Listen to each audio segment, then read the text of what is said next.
Welcome to the Genius Factory. Enjoy the video. You start by confirming what the LED supports: voltage, max current, and lumens.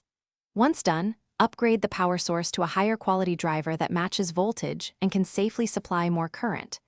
Make sure to improve thermal management immediately. Attach a larger heatsink, add airflow, and use thin thermal paste to reduce junction temperature.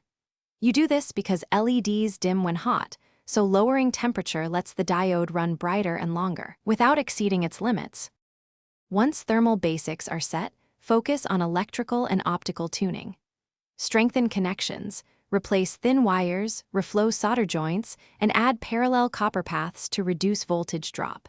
Then adjust the driver's current limit or install a controllable boost regulator. Gradually increase M while monitoring temperature and lumen output. At the same time, swap or modify the lens or reflector to concentrate light where you need it. Tighter beam equals higher perceived brightness. These steps raise output safely because you finish by carefully calibrating. Run the LED for 10 to 30 minutes and log voltage, current, and temperature. If you see flicker, drift, or rapid heating, immediately lower current by 10 to 20% and verify the heatsink and airflow.